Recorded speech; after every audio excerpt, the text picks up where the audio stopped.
والسلام على سيدنا محمد سيد الأولين والآخرين وعلى آله وأصحابه أجمعين. أما بعد فأعوذ بالله من الشيطان الرجيم. بسم الله الرحمن الرحيم. من كان يريد حرث الآخرة نزد له في حرثه ومن كان يريد حرث الدنيا نؤته منها وما له في الآخرة من نصيب.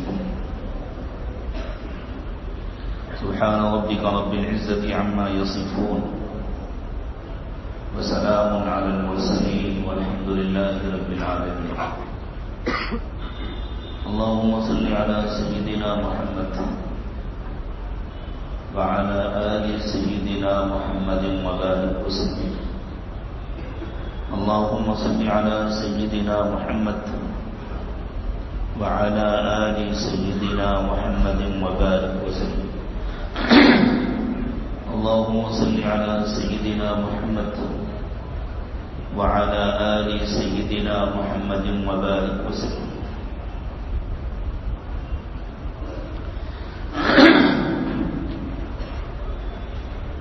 تربیت کے سفر میں سلوک کا تیسرا مقام ہے زہد. زہد کی حقیقت یہ ہے کہ انسان کا دل اللہ کی محبت سے اس طرح لبریز ہو جائے کہ دنیا کی چاہتیں، دنیا کی خواہشات، دنیا کی محبتیں، دنیا کی رغبتیں، دنیا کی آرزوئیں اور تمنائیں اس کے دل میں اپنی جگہ نہ بنا سکیں. یہ ضروری نہیں ہے کہ وہ فقیر و محتاج ہو جائے، چاہے فقیر ہو یا غنی ہو، دل دنیا کی محبت سے خالی ہو جائے، دل اللہ کی محبت سے آباد ہو جائے. یہ دنیا دل لگانے کی جگہ ہے ہی نہیں. یہ دنیا تو ایک امتحان گاہ ہے، یہ سیر گاہ نہیں ہے، یہ تماشا گاہ نہیں ہے، یہ آرام گاہ بھی نہیں ہے، یہ قیام گاہ بھی نہیں ہے. یہ تو امتحان گاہ ہے. لیکن افسوس ہے ہم پر، ہم نے اس کو چراگاہ بنا لیا. کبھی ادھر منہ مارتے ہیں، کبھی ادھر منہ مارتے ہیں. مقصد زندگی اللہ رب العزت کی بندگی ہے اور مقصد حیات اللہ کی یاد ہے. ہم میں سے ہر انسان اس دنیا میں آزمایا جا رہا ہے. ہر وقت ہر ایک کا ہر حال میں امتحان ہو رہا ہے. جو نعمتوں میں ہے اللہ نعمتیں دے کر امتحان لے رہے ہیں. یہ نعمتوں میں ہم کو یاد رکھتا ہے کہ بھول جاتا ہے. جو تکلیفوں میں ہے اللہ تکلیفوں میں امتحان لے رہے ہیں. یہ اپنی تکلیفوں میں ہم کو یاد رکھتا ہے کہ بھول جاتا ہے، ہم سے راضی رہتا ہے یا نہیں.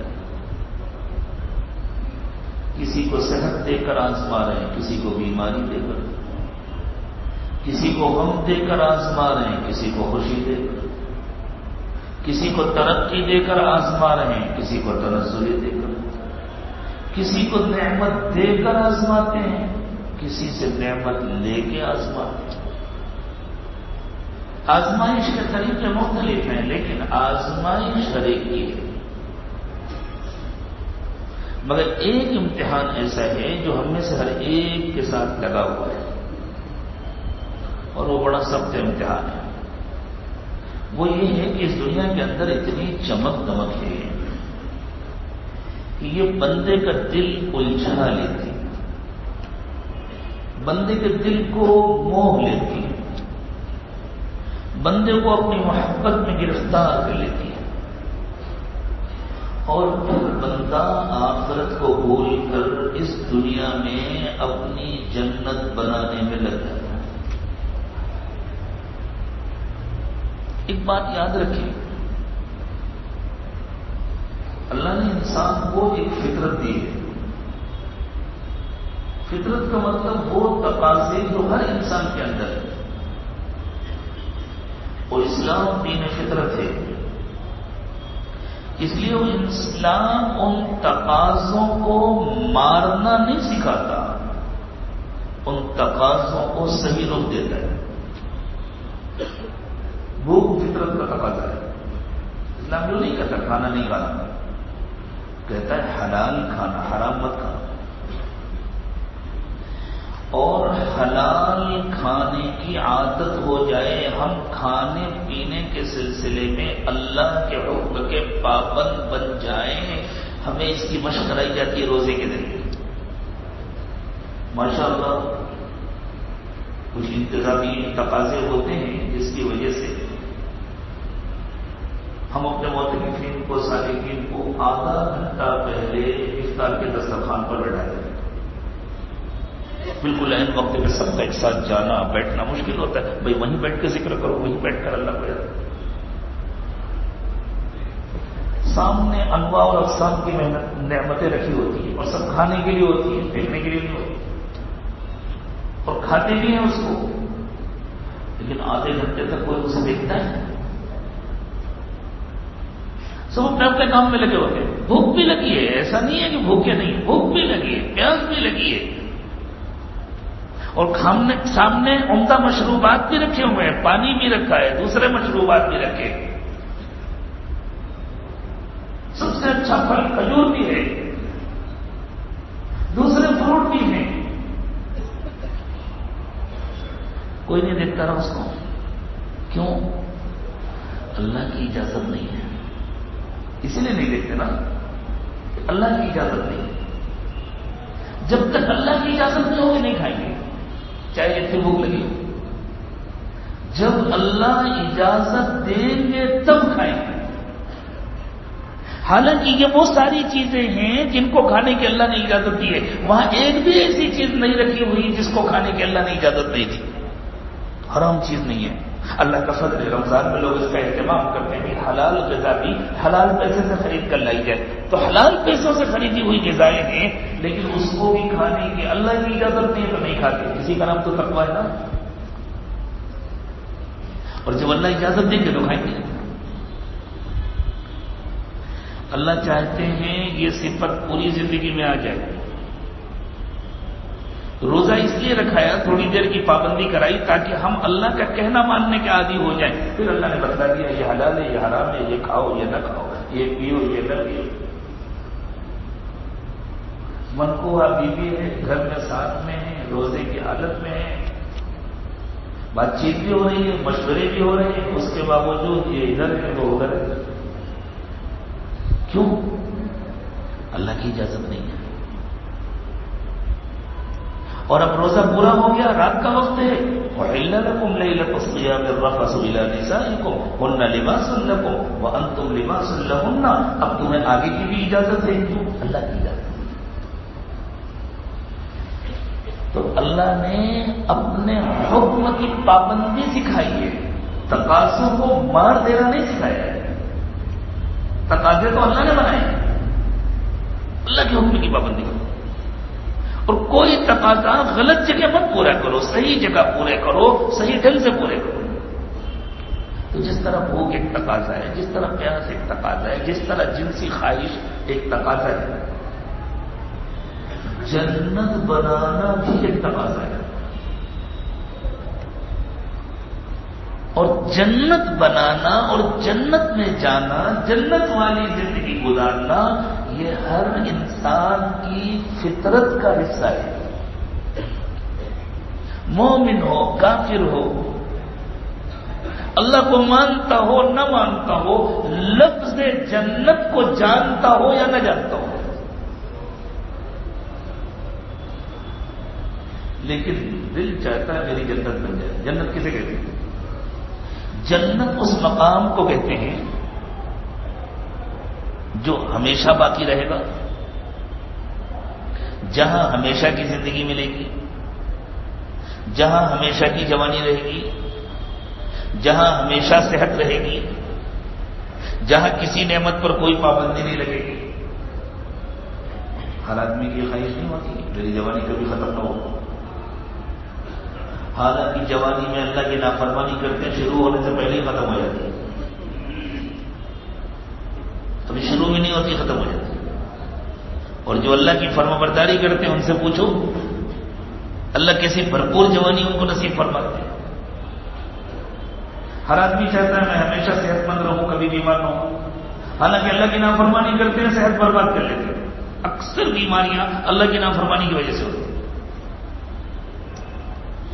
ہر آدمی چاہتا ہے میری زندگی کبھی ختم نہ ہو. حالانکہ اللہ کی نافرمانی کرتے ہیں جیتے جی مردے بن جاتے ہیں. نہ اٹھا جاتا ہے نہ بیٹھا جاتا ہے نہ کسی کام کے لذتیں چھن گئی. زندگی کا مزہ ختم ہو گیا اللہ کی نافرمانی کی وجہ سے. جب انسان دنیا کی محبت میں گرفتار ہو جاتا ہے تو ایسے دنیا بنانے میں لگ جاتا ہے جیسے ہمیشہ رہنا ہو. معلوم ہے کہ نہیں رہنا ہمیشہ لیکن اس کے پروگرام ایسا لگتا ہے جیسے اسے ہمیشہ رہنا ہو. یہ جنت بنانے کی خواہش ہے جس کو وہ پورا کرنا چاہتے.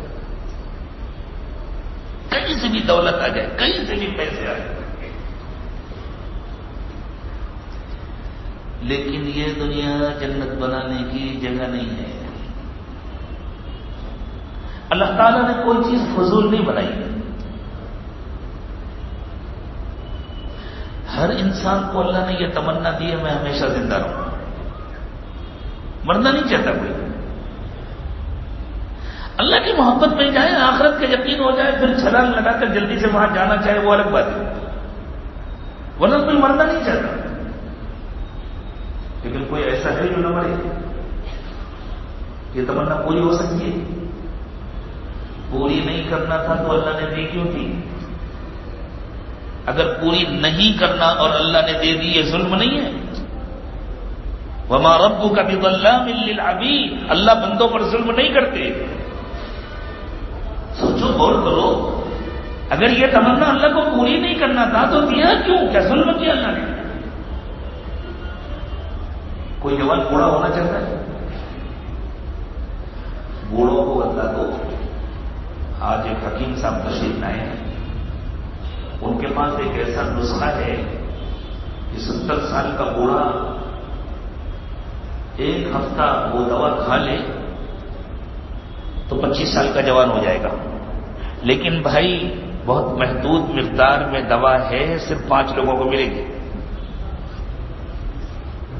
کتنی بڑی لائن لگے گی. اور بتلا دیا جائے قیمت کچھ زیادہ ہے. یہاں پر بتا دیجیے کتنی ہے.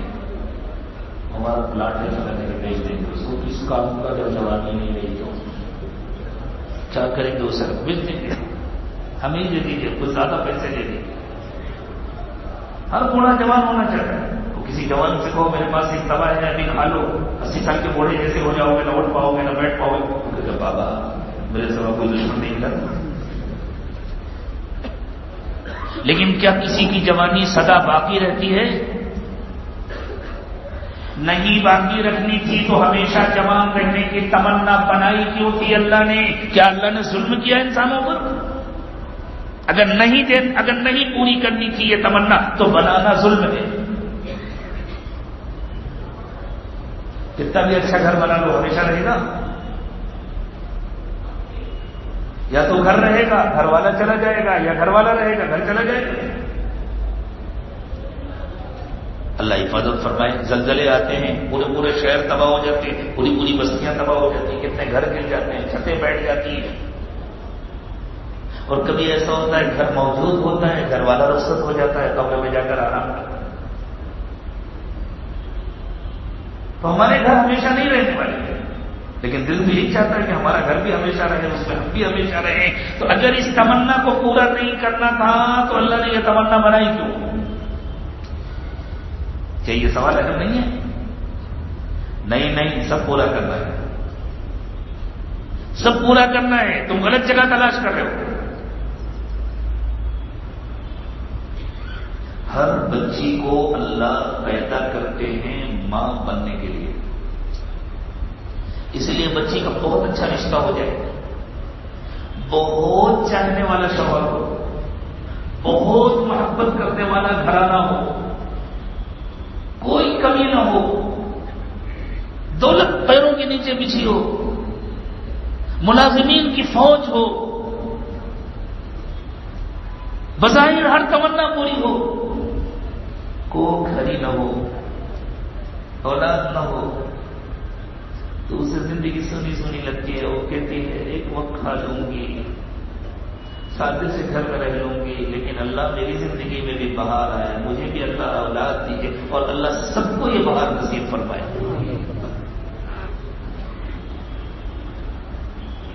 عورت کو اپنی زندگی ادھوری لگتی ہے اولاد کے بغیر، حالانکہ وہ مر کر اولاد کو جنم دیتی ہے. وہ اسے نئی زندگی ملتی ہے. اتنی شدید تمنا اگر دل میں نہ ہو، اتنا شدید تقاضا نہ ہو، اور عورت کو بتلا دیا جائے ایک بچے کو جنم دینے میں کتنی تکلیف ہوتی ہے، تو شاید کوئی تیار نہ ہو. اس لیے آج آزاد دنیا کی خود غرض عورتیں ماں بننے کے لیے تیار نہیں ہوتی. نتیجہ یہ ہے کہ ان ملکوں کی آبادی خود بخود گھٹتی جا رہی ہے، وہ خود ہی ختم ہو رہے ہیں.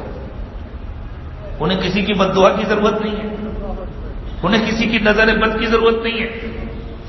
اسے کسی دشمن کی کیا ضرورت ہو جو خود اپنا دشمن ہو. اسے کسی دشمن کی ضرورت نہیں ہے. آج دنیا کی آزاد قومیں خود اپنی دشمن بنی ہوئی ہیں، انہیں باہر سے کسی دشمن کی ضرورت نہیں. بچی پیدا ہوتی ہے ماں بننے کے لیے. اسی لیے دیکھو بچیوں کے کھیل کیا ہوتے ہیں، گڑیا کھلانا. یہ گڑیا کیا چیز ہے؟ بچہ کھلانا. اسے نہلائے گی، دلائے گی، اس کے منہ میں چستی لگائے گی، اس کو فیڈر دے گی، اس کو گود میں لے گی، اس کو اپنے بازو میں سلائے گی. چھوٹی سی بچی گڑیا سے کھیلتی. کسی بچے کو لو نہیں کھیلتا ہو، اسے توڑ پھوڑ والے کھلونے چاہیے. کیوں؟ اس لیے کہ اسے ماں نہیں بننا ہے، اسے باپ بننا ہے، اسے لیڈر بننا ہے، اسے کچھ اور کام کرنا ہے. اسے نہیں پسند گڑیا سے کھیلنا، لیکن یہ گڑیا سے کھیلے گی. اور تھوڑی سی اور بڑی ہوگی نا تو روٹی پکانا سیکھے گی، اپنی ماں کے ساتھ کچن میں جائے گی، چھوٹے چھوٹے برتن لے. لیکن کیا یہ اس عمر میں ماں بن سکتی ہے؟ تمنا ہے نا اس کی ماں بننے کی، اس لیے تو یہ گڑیا کھلا رہی ہے. لیکن یہ بن سکتی ہے ماں؟ لیکن کیا یہ تمنا اللہ نے فضول بنائی ہے؟ ایک عمر آئے گی جب بنے گی. وہ عمر کب آئے گی؟ بالغ ہونے کے بعد.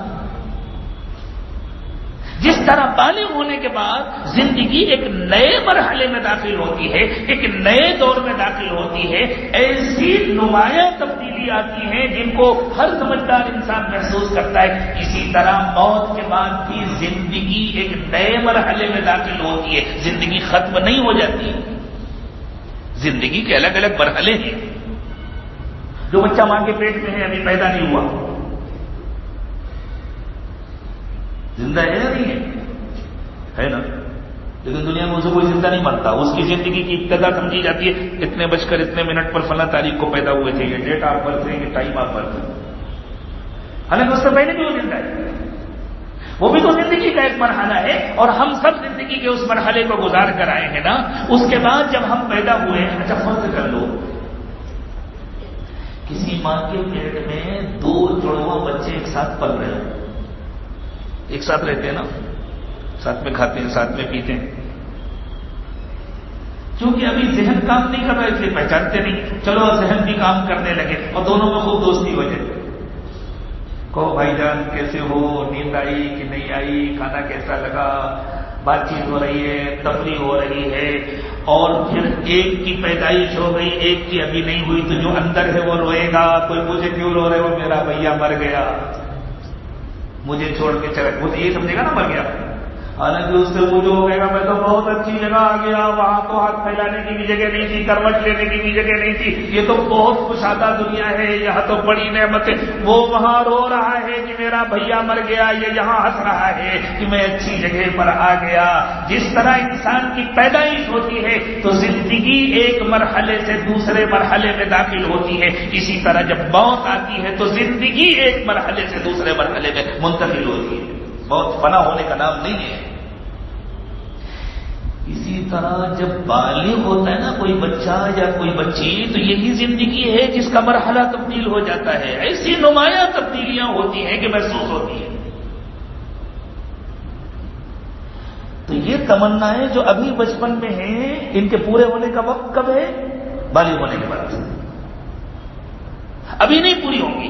ابھی کوئی پورا کرنا چاہے تو نادان ہے، لیکن اللہ نے تمنائیں پوری کرنے کے لیے پیدا کیا ہے. بالکل اسی طرح یہ جو جنت بنانے کی تمنا ہے، اس کو اللہ نے فضول نہیں بنایا، لیکن یہ پوری کہاں ہوگی؟ مرنے کے بعد.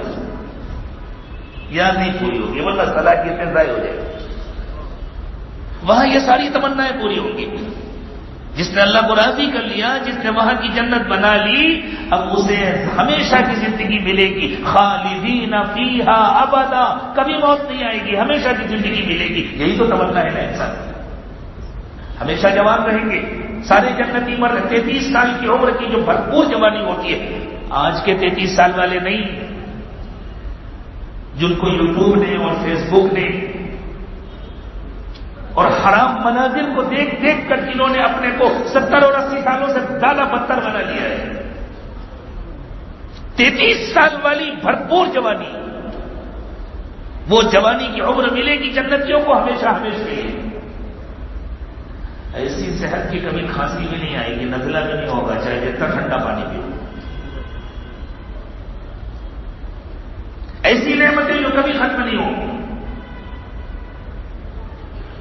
ایسے فروٹ وفواکہ کثیرہ لا مقطوعۃ ولا ممنوعہ، نہ کبھی ان کا سیزن ختم ہوگا، نہ کوئی ڈاکٹر صاحب آ کر پابندی لگائیں گے آپ ذرا کھانے میں احتیاط کیجیے، آپ کا وزن بڑھ رہا ہے، اور آپ ذرا سونے میں احتیاط کیجیے، آپ کے دل کا حال اچھا نہیں ہے، کولیسٹرول بڑھ رہا ہے. نہیں، جتنا دل چاہے سو، جتنا دل چاہے کھاؤ، کوئی پابندی نہیں. یہی تو چاہتا ہے نا انسان. زہد اسی کا نام ہے کہ آدمی اپنے کو سمجھا لے یہ تمنائیں یہاں نہیں پوری ہوں گی، یہ امتحان گاہ ہے، یہ ساری تمنائیں انشاءاللہ جنت میں پوری ہوں گی، اس لیے مجھے دنیا میں الجھنا نہیں ہے، دنیا میں رہ کر اپنے رب کو منانا ہے. تو جب انسان آخرت کو بھول جاتا ہے، فراموش کر دیتا ہے، تو پھر وہ اپنے دماغ میں اپنی جنت کو ڈیزائن کرتا ہے اور پھر اس جنت کو بنانے میں پوری زندگی لگا دیتا ہے. زندگی کھپ جاتی ہے، جنت بنتی نہیں. کوئی 5 سال کی بچی، 4 سال کی بچی ماں بننا چاہے، زندگی ختم ہو جائے گی، ماں نہیں بنے گی. بن سکتی ہو تو کوئی بتائے؟ ممکن ہی نہیں ہے. جب تک وہ بالغ نہیں ہوگی ماں نہیں بنے گی، زندگی ختم ہو جائے گی. بالکل اسی طرح جو دنیا میں جنت بنانا چاہتا ہے، زندگی برباد ہو جاتی ہے، جنت نہیں بنتی. اور تمناؤں کا حال یہ ہے کہ کبھی پوری نہیں ہوتی. رب کریم نے تو جنت آخرت میں بنائی ہے، جبکہ ہم اس دنیا میں جنت چاہتے ہیں. اسی لیے شیطان ہم سے لمبی امیدیں بنواتا ہے، جیسے کہ ساری عمر ہم کو یہیں رہنا ہے، کبھی یہاں سے جانا ہی نہیں. یہ اتنا بڑا دھوکہ ہے کہ اس میں ہم میں سے اکثر و بیشتر پھنس جاتے ہیں. ہونا تو یہ چاہیے کہ ہمیں دنیا میں جتنا رہنا ہے دنیا کے لیے اتنی محنت کریں، آخرت میں جتنا رہنا ہے آخرت کے لیے اتنی محنت کریں. کتنے دن رہیں گے دنیا میں؟ کوئی 100 سال رہ لیا تو بہت ہو گیا. سینچری پوری کرنے والے اس زمانے میں بہت کم ہوتے ہیں. اور آخرت میں کتنے دن رہنا ہے؟ ہر گنتی کم ہے. وہاں تو کبھی موت ہی نہیں آئی. خالدین فیہا ابدا، ہمیشہ ہمیشہ رہنا ہے. اس لیے یہ بھی نہیں کہہ سکتے کہ اربوں خربوں سال رہنا ہے. اگر کوئی یقین کے ساتھ، تحدید کے ساتھ کہے کہ اربوں خربوں سال رہنا ہے تو کافر ہو جائے گا. اس لیے کہ اربوں خربوں کی مقدار تو ایک دن جا کر ختم ہو جاتی ہے، اور جنت کی زندگی کبھی ختم ہونے والی ہے. صرف سمجھانے کے لیے وہ کہہ سکتے ہیں کہ بھائی اربوں خربوں سال کی مدت بھی کچھ نہیں ہے، وہاں تو ہمیشہ ہمیشہ رہنا ہے. اس لیے انسان دنیا میں تو رہے، مگر دنیا کی محبت دل میں نہ رہے. انسان دنیا میں رہے، اللہ کی نعمتوں میں رہے، لیکن دل میں دنیا کی محبت نہ رہے. اس کا نام ہے زہد. ہم اللہ کے کمزور بندے ہیں، ہم اللہ کی نعمتوں کے محتاج ہیں. ہم اللہ کی نعمتوں کے بغیر دنیا میں جی نہیں سکتے. ہم ہر پل اللہ کی نعمتوں کے محتاج ہیں. ہم سانس لینے کے لیے آکسیجن کے محتاج ہیں. ہم دیکھنے کے لیے روشنی کے محتاج ہیں. ہم پینے کے لیے پانی کے محتاج ہیں. ہم کھانے کے لیے غذا کے محتاج ہیں. ہم اپنا بدن ڈھانکنے کے لیے لباس کے محتاج ہیں. ہم اپنا سر چھپانے کے لیے چھت کے محتاج ہیں, گھر کے محتاج ہیں. ہم اللہ کی نعمتوں کے محتاج ہیں. ہم یہ نہیں کہہ سکتے اللہ ہم کو آپ کی نعمتیں دی چاہیے. اللہ آپ کے محتاج بندے. رب انی لما انزلت الی من خیر فقیر. حضرت موسیٰ علیہ السلام جب مدین پہنچے فرمایا اللہ میں آپ کا کمزور بندہ ہوں, میں محتاج ہوں اللہ اس خیر کا جو آپ میرے لیے بھیجیں گے. ہم محتاج ہیں, لیکن ہم یہ سمجھیں کہ اللہ نے ہم کو جینے کے لیے نعمتیں عطا فرمائی ہیں, ہمیں ان سے دل نہیں لگانا, ہمیں ان کو استعمال کرنا ہے, اپنے اللہ سے دل لگانا ہے. ہم کو اللہ نے جس کام کے لیے بھیجا ہے وہ کام کرنا ہے. جیسے کشتی اپنے سفر کے لیے پانی کی محتاج ہے, بغیر پانی کی کشتی چل سکتی ہے؟ کوئی چلاتے پہاڑوں پر تو دنیا اس کو کارنامہ سمجھتی ہے, تاریخ تو اس کو جگہ دی جاتی ہے. فاتح قسطنطنیہ محمد الفاتح نے پہاڑوں کے اوپر کشتیاں چلائی تھیں, لیکن تھوڑی دور 22 کلومیٹر کا فاصلہ یا 22 میل کا فاصلہ تقریباً پہاڑوں کے اوپر. وہ تو بالکل ایک کرامتی کارنامہ تھا, ورنہ کشتی تو پانی میں چلتی ہے نا. تو کشتی کے لیے پانی ضروری ہے, لیکن یہ بھی ضروری ہے کہ پانی باہر رہے, اندر آیا تو کشتی ڈوب جائے گی. اسی طرح جینے کے لیے اللہ کی پیدا کی ہوئی دنیا کی نعمتیں ضروری ہیں, لیکن یہ بھی ضروری ہے کہ یہ نعمتیں دل کے باہر رہیں, اندر آئیں تو دل کی کشتی ڈوب جائے گی. بس اسی کا نام ہے زہد. کھانا چھوڑ دینا, پانی چھوڑ دینا, یہ زہد نہیں ہے, یہ تو اللہ کی نعمت کی ناقدری ہے. ہاں اللہ حکم دے چھوڑ دو, سب کو چھوڑ دے.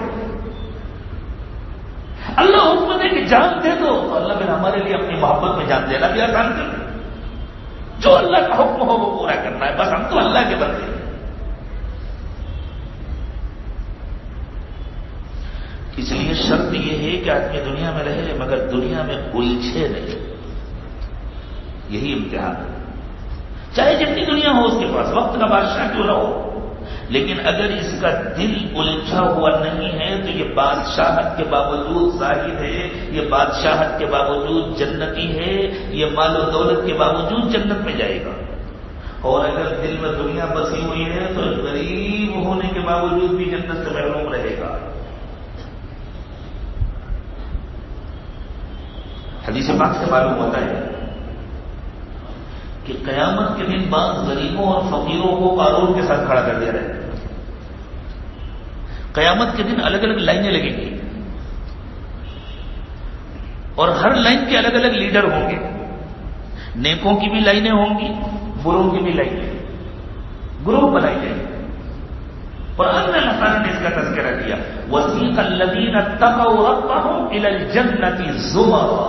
متقیوں کو گروپوں کی شکل میں فرشتے جنت میں لے جائیں گے, الگ الگ گروپ. یہ مالداروں کا گروپ ہے, سخی مالداروں کا گروپ. لیڈر کون ہے؟ حضرت عثمان ابن عفان لیڈر ہے, حضرت عبد الرحمن ابن عوف لیڈر ہے, امام ابو حنیفہ لیڈر ہے, عبداللہ ابن مبارک لیڈر ہیں. یہ وہ سچی مالدار لوگ ہیں جن کے دل اللہ کی محبت سے بھرے ہوئے تھے, جو اپنا مال اللہ کے راستے میں قربان کیا کرتے تھے. مالداروں کا گروپ ہے, یہ ان کے لیڈر ہیں, ساتھ میں جا رہے ہیں. یہ اللہ کے راستے میں جان دینے والوں کا گروپ ہے. لیڈر کون ہے؟ حضرت حمزہ لیڈر ہیں, سید الشہداء ہیں, وہ حضرت حسین لیڈر ہیں, حضرت حسن لیڈر ہیں, دوسرے بڑے شہداء کرام لیڈر, یہ ان کو لے کر کے جنت میں جاتے ہیں. یہ علماء کا گروپ ہے جنہوں نے اپنے علم کی روشنی دنیا میں پھیلائی تھی. لیڈر کون ہے؟ امام بخاری لیڈر ہیں, امام مسلم لیڈر ہیں, امام ابو حنیفہ لیڈر ہیں, دوسرے ائمہ کبار لیڈر ہیں. یہ ان کو لے کر کے جا رہے ہیں. حضرات صحابہ کرام کے پیچھے پیچھے یہ جنت میں جا رہے ہیں. گروپ بنائے جائیں گے, گروپ جنت کے ہوں گے. اور اللہ نے فرمایا وَسِيقَ الَّذِينَ كَفَرُوا إِلَى جَهَنَّمَ زُمَرًا. اور جہنم میں جانے کے لیے بھی گروپ بنائے جائیں گے. یہ ظالموں کا گروپ ہے، فرعون ان کا لیڈر ہے. یہ بخیل دولت مندوں کا گروپ ہے، قارون ان کا لیڈر ہے. یہ ظالم ملازموں کا گروپ ہے، حامان ان کا لیڈر ہے. ایسے گروپ بنائے جائیں گے الگ الگ، اور جو بڑے بڑے گنہگار ہوں گے وہ ان کے لیڈر بنائے جائیں گے، ان کو پہلے جہنم میں بھیجا جائے گا. تو نافرمان بخیل دولت مندوں کا گروپ ہوگا، قارون اس کا لیڈر ہوگا، اور ایک فقیر آدمی جس کے پاس دنیا میں 2 وقت کھانے کے لیے نہیں تھا، اس کو بھی اسی میں کھڑا کر دیا، چلو تم اس میں کھڑے ہو. وہ کہے گا اللہ میرے پاس تو کچھ بھی نہیں تھا، میں تو باتیں کرتا تھا، مجھے آپ نے، ٹھیک ہے میں مانتا ہوں کہ میں مجرم تھا، میں گنہگار تھا، لیکن آپ نے مجھے یہاں کیوں کھڑا کیا؟ اللہ کہیں گے تمہاری تمنا تو یہی تھی نا کہ کاش کہ میرے پاس بھی ایسی مال ہوتا تو میں بھی قارون کی طرح فخر کرتا. یا لیت لنا مثل ما اوتی قارون. قرآن نے کہا کچھ لوگوں کے دل میں تمنا آئی یا لیت لنا مثل ما اوتی قارون، کاش کہ ہمارے پاس بھی قارون کے جیسے خزانے ہوتے. یہ تمہاری تمنا کی سزا ہے، جاؤ اس کے ساتھ. نبی علیہ الصلوۃ والسلام نے ارشاد فرمایا کہ دنیا میں لوگ 4 قسم کے ہیں، 4 قسم کے. ایک نیک متقی، اللہ سے ڈرنے والا، اللہ کی دی ہوئی نعمتوں کو اللہ کی امانت سمجھنے والا، وہ اللہ کا دیا ہوا مال اللہ کے راستے میں خرچ کرتا ہے، اللہ کی دی ہوئی طاقت کو اللہ کی عبادت میں لگاتا ہے، بندوں کی خدمت میں لگاتا ہے، اللہ کی دی ہوئی صلاحیتوں کا اللہ کی مرضی کے مطابق استعمال کرتا ہے. فرمایا دوسرا وہ فقیر و محتاج آدمی جس کے پاس ہے تو کچھ نہیں، لیکن وہ اس کو دیکھ دیکھ کر دل میں تمنا کرتا ہے اللہ آپ نے فلاں حاجی صاحب کو اتنا نوازا، انہوں نے مسجد بنائی، مدرسہ بنایا، یتیم خانہ بنایا، اتنی غریب بچوں کی شادی کرائی، اتنوں کا یہ کیا. ایک شرط یہ ہے کہ سب کچھ اللہ کے لیے کیا، دکھاوے کے لیے کیا تو اللہ نہ کرے کوئی کرے تو عہدے کو جہنم میں ڈالے جائیں گے. پہلے سخی جنت میں جائے گا لیکن ریاکار سخی سب سے پہلے جہنم میں جائے گا. عالم جنت میں جائے گا لیکن ریاکار عالم سب سے پہلے جہنم میں بھیجا جائے گا. شہید جنت میں جائے گا لیکن ریاکار شہید سب سے پہلے جہنم میں بھیجا جائے گا. اللہ حفاظت فرمائے، نیتوں کی اصلاح فرمائے. تو یہ بندہ تمنا کرتا ہے اللہ آپ نے اپنے فلاں بندے کو، فلاں حاجی صاحب کو، فلاں سیٹ صاحب کو آپ نے نوازا اور ان کو نیت بھی اتنی اچھی دی، اخلاص بھی اتنا اچھا دیا. اللہ میرے پاس تو کچھ نہیں، کاش کہ میرے پاس ہوتا تو میں بھی اپنی زندگی میں کم از کم ایک مسجد تو بناتا، کم از کم ایک مسافر خانہ تو بناتا، میں بھی یہ کرتا، میں بھی یہ کرتا. حضور اکرم صلی اللہ علیہ وسلم نے فرمایا اس کو اللہ نے دیا تو کچھ نہیں، لیکن ان تمناؤں کی وجہ سے قیامت کے دن اس کا حشر بھی اسی سخی کے ساتھ ہوگا. اللہ کہیں گے اس کو بھی جنت میں بھیج دو اور اس کو بھی پہنچا دو جنت میں، اور وہی مقام دینا جو اس کا تھا. اللہ مجھے اور آپ کو بھی اچھی تمنائیں عطا فرمائے. بغداد میں ایک لوہار تھا، نیک صالح متقی بندہ تھا، محنت مزدوری کرتا تھا، حلال روزی کھاتا تھا، اپنے بچوں کو حلال کھلاتا تھا، نماز کا پابند تھا. اذان کی آواز آتی، اپنا جو ساز و سامان ہوتا ہتھوڑا چلاتے تھے وہ رکھ دیتے، نہیں اللہ نے بلایا. انتقال ہوا، لوگوں کو امید تھی نیک بندہ ہے انشاءاللہ اچھا معاملہ ہوگا. کچھ دن پہلے امام احمد ابن حنبل رحمۃ اللہ علیہ کا انتقال ہوا تھا. امام احمد ابن حنبل امام المسلمین، امام اہل سنہ، جنہوں نے پوری زندگی آزمائشوں کی گزاری اللہ کی خاطر. کسی نے خواب میں دیکھا اس لوہار کو، پوچھا بھائی کیا بنا؟ اس نے کہا الحمدللہ مغفرت ہو گئی، اور اللہ نے جنت میں وہی درجہ دیا ہے جو امام احمد ابن حنبل کو ملا ہے. تو اس کو تعجب ہوا، اس معمولی سے آدمی کو، مزدوری کرنے والے کو امام احمد ابن حنبل کے برابر درجہ ملا. اور مردے جھوٹ نہیں بولا کرتے، وہاں جا کے کوئی جھوٹ نہیں بولتا. بڑے سے بڑا جھوٹا بھی مرتے وقت سچی ہوتا ہے. جب نظر آ جاتا ہے نا پھر ختم ہو جاتی ہے دنیا کی لالچ. تو اسی فکر ہوئی ضرور کوئی چھپا ہوا عمل رہا ہوگا، میں بھی معلوم کر لوں. اللہ ہمیں بھی شوق دے کہ ہم نیک لوگوں کے چھپے ہوئے اعمال اس لیے معلوم کیا کریں تاکہ ہم بھی اس عمل کے ذریعے ان کے مقام تک پہنچ سکیں. گھر میں آنا جانا تھا، تعلقات تھے، پہنچے، بھابھی خیریت ہے، کیسی گزر بسر ہو رہی ہے، پوچھا، پردے سے بات چیت کیا. بہن اس وقت خاص بات پوچھنے آیا ہوں، تمہارے شوہر کا کوئی خاص عمل ہو تو بتاؤ. تو اس نے رو کر کے کہا بہت اچھے تھے میرے شوہر اور بہت نیک تھے، مجھ پر کبھی ظلم نہیں کیا، کبھی ڈانٹا نہیں، کبھی کوئی غلط بات نہیں کہی، بڑا خیال رکھتے تھے، حلال کماتے تھے، حرام سے بچتے تھے. اس نے کہا بہن مجھے یہ سب معلوم ہے، اس کے علاوہ کوئی خاص عمل ہو تو بتاؤ. رات میں کیا کرتے تھے؟ رات میں آ کے سو جاتے تھے. تہجد میں اٹھتے تھے؟ ہاں اٹھتے تو تھے لیکن بہت جلدی نہیں اٹھتے تھے. اتنا اٹھتے تھے کہ چند رکعت پڑھ لیں، تھوڑی دیر دعا کر لیں، پھر مسجد چلے جائیں، فجر کی نماز پڑھ لیں، اور کوئی خاص بات. تو اس نے کہا میرے بھائی میں سمجھ نہیں رہی تو پوچھنا کیا کہتے ہو. تو اس آنے والے نے کہا دیکھو بہن میں کھل کے بتلاتا ہوں، میں نے تمہارے شوہر کو خواب میں دیکھا ہے، وہ جنت میں ہے الحمدللہ، اور اس کی توقع تو مجھے پہلے سے تھی، لیکن انہوں نے مجھے بتایا ہے اللہ نے ان کو وہ مقام دیا ہے جو امام احمد بن حنبل کو دیا ہے. اس کی وجہ نہیں سمجھ میں آ رہی، میں اس کی وجہ پوچھنا چاہتا ہوں. بس وہ عورت بلک بلک کر رونے لگی. اس نے کہا تمہیں نہیں معلوم کہ ہم لوگ احمد بن حنبل کے پڑوس میں رہتے تھے. میرا شوہر رات میں جب سونے لیٹتا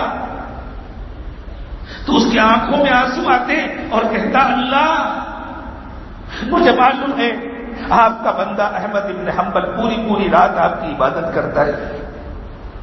اللہ میری بھی تمنا تھی کہ میں بھی پوری رات احمد بن حنبل کی طرح عبادت کروں، لیکن اللہ میں آپ کا غریب بندہ ہوں، میرے چھوٹے چھوٹے بچے ہیں، اگر میں رات بھر جاگوں گا تو کل محنت نہیں کر سکوں گا، مزدوری نہیں کر سکوں گا، حلال روزی نہیں کما سکوں گا اپنے بچوں کے لیے. اللہ مجبوری میں سونے جا رہا ہوں، ورنہ تمنا تو یہ تھی میری بھی حفاظت کا کوئی انتظام ہوتا، میں بھی احمد بن حنبل کی طرح رات بھر نوافل پڑھا کرتا. وہ بندہ یہ کہتا تھا اور سو جاتا تھا، اور جب تہجد میں اٹھتا تھا آخر میں تو پھر اس کی آنکھوں میں آنسو آتے تھے. اللہ میں تو سو کر اٹھا، احمد بن حنبل نے تو پوری رات گزاری ہوگی عبادت میں. انہوں نے کہا بس میں سمجھ گیا، اسی تمنا نے تمہارے شوہر کو احمد بن حنبل کے مقام تک پہنچایا ہے.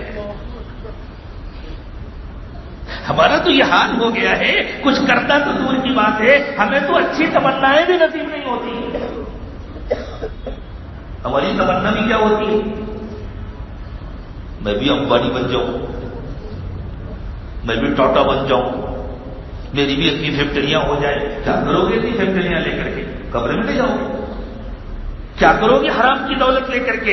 ارے اللہ سے یہ مانگو اللہ مجھے برکت والی روزی عطا فرمائیے، میں کبھی کسی کا محتاج نہ رہوں. بس جس کو برکت والی روزی مل گئی وہ بادشاہ ہے.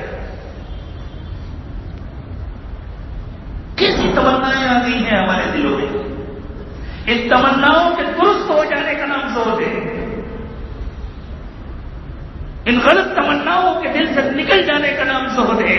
ہاتھوں کے خالی ہو جانے کا نام زہد ہے کہ اللہ سب کچھ عطا فرمائے. کیا حضرت سلیمان حضرت داؤد کے بعد دولت کی کمی تھی؟ لیکن وہ زاہد تھے، وکانوا وہ اس زاہدین میں تھے. کیا حضرت عثمان بن عفان کے بعد دولت کی کمی تھی؟ وہ زاہدین کے امام تھے. تو اللہ کے نبی صلی اللہ علیہ وسلم نے فرمایا ایک فرمانبردار مالدار اور ایک ایسا غریب جس کے دل میں تمنا تھی کاش کہ میں بھی ایسی ہوتا تو میں بھی ایسے ہی خرچ کرتا. حضور نے فرمایا بنی اسرائیل میں ایک غریب آدمی تھا، قحط پڑا ہوا تھا، سب لوگ ایک ایک ٹکڑے کو محتاج تھے. وہ ایک دن اپنی بستی سے نکلا، سامنے ایک پہاڑ نظر آیا. بس اس کے دل میں خیال آیا، اچھوں کے دل کی تمنائیں بھی اچھی ہوتی. اس کے دل میں خیال ہے کاش اس پہاڑ کے برابر میرے پاس گیہوں کا آٹا ہوتا، 70 روٹیاں پکوا کر کے غریبوں میں تقسیم کر دیتا. یہ تمنا ہی تو ہے. جب اس کا انتقال ہوا اللہ نے فرمایا اس کو اتنے ہی صدقے کا اجر دیا جائے گا، اس کو جنت میں. جیسے کسی نے پہاڑ کے برابر آٹے کی روٹیاں پکوا کر صدقہ کیا ہو اخلاص کامل کے ساتھ، اس کو جو اجر اللہ کے ہاں ملے گا وہی اجر اس کو ملا۔ اللہ نے فرمایا میں نے اس کو نہیں دیا تھا نا، اگر دیا ہوتا تو یہ ایسا ہی کرتا جیسا یہ چاہ رہا تھا، اس لیے کہ یہ مخلص ہے۔ تو ایک دیندار دولت مند جنت میں جائے گا، اور ایک اسی کی تمنا کرنے والا دیندار فقیر اسی کے برابر درجے میں جنت میں جائے گا۔ حضور نے فرمایا اور ایک بے دین دولت مند جس نے شادی پر ہزار لاکھوں خرچ کیا، جس نے شان دکھانے کے لیے گھر بنایا، گھر بنانا ناجائز نہیں ہے، شان دکھانے کے لیے حرام ہے۔ مہنگی گاڑی خریدنا اگر آپ کی ضرورت ہے تو ناجائز نہیں ہے، اپنی شان کی خاطر خریدنا اور اس پر بیٹھنا حرام ہے، حرام۔ جہنم کا ٹکڑا ہے وہ گاڑی جو اپنی شان کے لیے خریدا ہے، چاہے 4 پہیے والی ہو یا 2 پہیے والی ہو۔ بڑا شوق ہوتا ہے ہمارے نوجوانوں کو، مجھے ایسی گاڑی چاہیے، میں اس میں بیٹھ کر کے نکلوں گا، اس کی ایسی آواز ہوگی سارا محلہ دیکھے گا۔ صرف محلہ نہیں دیکھے گا، اللہ حفاظت فرمائے اگر توبہ نہیں کی نا تو جب جہنم میں جائیں گے تو ساری دنیا دیکھے گی۔ یہ سب آگ کے ٹکڑے ہیں، یہ سب اللہ کے عذاب کا ایک حصہ ہے۔ اللہ کی ہر نعمت کو استعمال کرو، لیکن شان والے صرف اللہ ہیں۔ اللہ شان اللہ کی ہے، عظمت اللہ کی ہے، بڑائی اللہ کی۔ تمہاری جو ضرورت ہے اللہ نے دیا ہے، کرو، پوری کرو۔ تمہارے کمر میں تکلیف ہوتی ہے، تم لمبے سفر کرتے ہو، تم کو چھوٹی گاڑی میں تکلیف ہوتی ہے، تم کو بڑی گاڑی کی ضرورت ہے اور اللہ نے تم کو پیسے بھی دیے، اللہ کا شکر ادا کرو، خریدو، کوئی حرج نہیں ہے۔ لیکن صرف اس لیے میں چھوٹی گاڑی میں سمجھوں گا، لوگ چلوں گا، لوگ مجھے معمولی آدمی سمجھیں گے، میں بڑی گاڑی میں چلوں گا، لوگ مجھے بڑا آدمی سمجھیں گے، تو یہ گاڑی جہنم کا ٹکڑا ہے۔ اللہ ہماری نیتوں کو درست کرے۔ سستا سمجھا ہے ہم نے جنت کو۔ الا ان سلعۃ اللہ غالیہ، الا ان سلعۃ اللہ الجنہ۔ حضور نے فرمایا اللہ کا سودا مہنگا ہے، اللہ کا سودا جنت ہے۔ حضور نے فرمایا دوسرا نافرمان دولت مند جس نے اپنی شان کے لیے دولت کا استعمال کیا وہ جہنم میں جائے گا، اور وہ غریب جس کی تمنا تھی میرے پاس بھی ہوتا تو میں بھی اپنے بچے کو ایسے ولیمہ کرتا، میرے پاس بھی ہوتا تو میں بھی اپنی شان ایسی دکھاتا، میرے پاس بھی ہوتا تو میں بھی ایسی گاڑی خریدتا اور اس پر اسی شان کے ساتھ نکلتا چلتا۔ اللہ فرمائیں کہ اس کو بھی اسی کے ساتھ جہنم میں بھیجو، اور جس گڑھے میں اس کو ڈالا گیا اسی گڑھے میں اس کو بھیجو۔ تو ایک غریب اچھی تمناؤں سے جنت کے اعلیٰ مقام پر پہنچ رہا ہے، ایک غریب بری تمناؤں کی وجہ سے جہنم کے نچلے گڑھے میں پہنچ رہا ہے۔ اللہ ہم سب کو اچھی تمنائیں نصیب فرمائے۔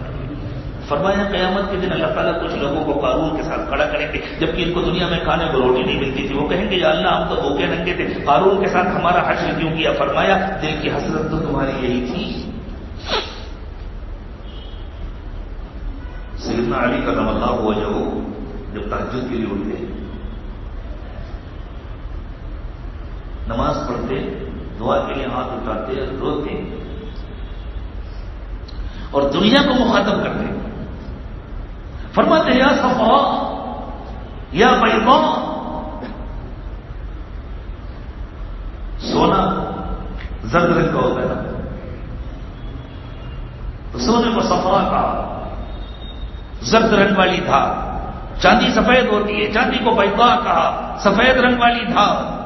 اے سونا، اے چاندی، غری غیری، جا جا کسی اور کو دھوکہ دینا، یا نہیں چلنے والی، میں تیرے دھوکے میں نہیں آنے والا، مجھے نہیں چاہیے سونا، مجھے نہیں چاہیے چاندی، کسی اور کے دل میں جا کر جگہ بنا، مجھے تو اللہ چاہیے، اللہ۔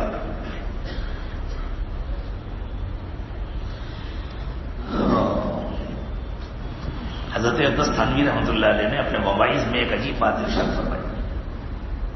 فرمایا لوگ صحابہ کرام کی بہت بڑی کرامت یہ سمجھتے ہیں کہ راستے میں دریا آ گیا، پل بھی نہیں تھا، کشتیاں بھی نہیں تھیں، گھوڑے ڈالتے تھے اور پیر بھی نہیں بھیگے گھوڑوں کے، جیسے اللہ تعالیٰ نے حضرت موسیٰ علیہ الصلوۃ والسلام اور ان کی قوم کے لیے سمندر میں راستہ بنایا تھا، اللہ نے صحابہ کرام کے لیے پانی کو کھڑا بھی نہیں کیا، اس سے زیادہ بڑا واقعہ ہے. پانی کو کھڑا کر کے خشکی نہیں نکالی، پانی بہ رہا ہے اور صحابہ اس کے اوپر سے اپنے گھوڑوں کے ساتھ ایسے گزر رہے ہیں جیسے پل پر سے گزر رہے ہیں. کرامت ہے صحابہ کرام. حضرت تھانوی نور اللہ مرتضی نے فرمایا لوگ اس کو صحابہ کی بہت بڑی کرامت سمجھتے ہیں، اس میں کوئی شک نہیں کہ ان کی کرامت ہے، لیکن فرمایا میری نظر میں اس سے بڑی کرامت یہ ہے کہ جب اللہ نے ان کے پیروں کے نیچے سے مال و دولت کا دریا جاری کیا تو وہ اس کے اوپر سے اس طرح گزر گئے بھیگے بغیر جیسے پل کے اوپر سے گزر گئے، پلٹ کے نہیں دیکھا. جب دل میں دنیا کی محبت آ جاتی ہے نا تو انسان دنیا کی خاطر اللہ کی نافرمانی کرتا ہے اور اللہ کی فرمانبرداری کے ساتھ حلال روزی کمائے، ایک کمائے یا 1 کروڑ کمائے، کوئی حرج نہیں. ہماری دوست ہے ایک مرتبہ میں ان کی گاڑی میں کہیں سفر کر رہا تھا، اللہ نے بہت نوازا ہے ان کو، نیک ہیں متقی ہیں ماشاءاللہ. کہنے لگے حضرت دل سے دنیا کی محبت نہیں نکل رہی، دعا کر دیجیے محبت نکل جائے. میں نے کہا کیا اللہ کو ناراض کر کے کمانے کا دل چاہتا ہے؟ نہیں، بالکل نہیں.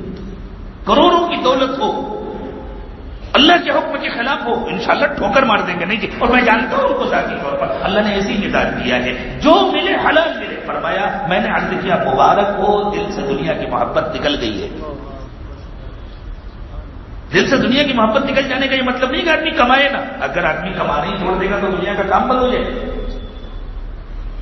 دنیا کی محبت ہوگی تو انسان حلال و حرام میں فرق نہیں کرے گا، تمیز نہیں کرے گا. اور جب دنیا کی محبت نہیں ہوگی وہ کہے گا اللہ کی رضا کے ساتھ جو آئے وہ لوں گا، اللہ کی رضا کے ساتھ نہیں آئے نہیں لوں گا، چاہے فاقے کرنے پڑے.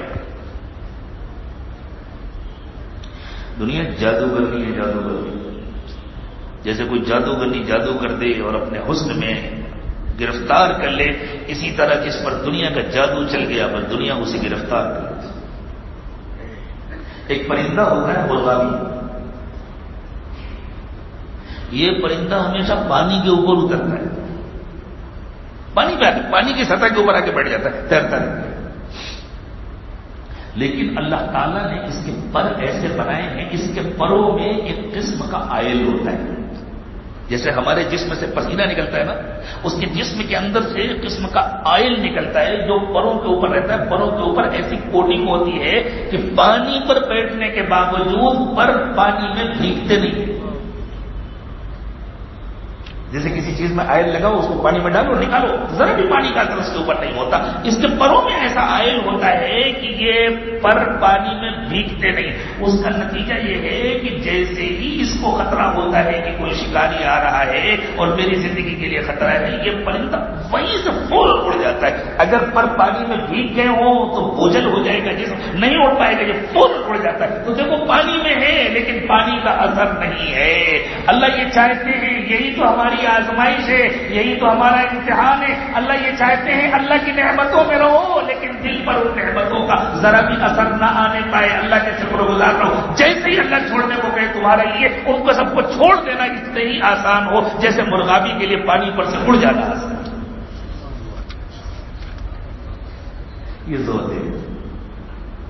جب سچی توبہ ہو جاتی ہے، جب انابت کی نصیب ہو جاتی ہے تو پھر یہ زہد بھی آ جاتا ہے. پھر یہ صفت خود آتی ہے، اللہ کی محبت اتنی غالب ہو جاتی ہے کہ پھر دنیا کی طرف دل متوجہ نہیں ہوتا.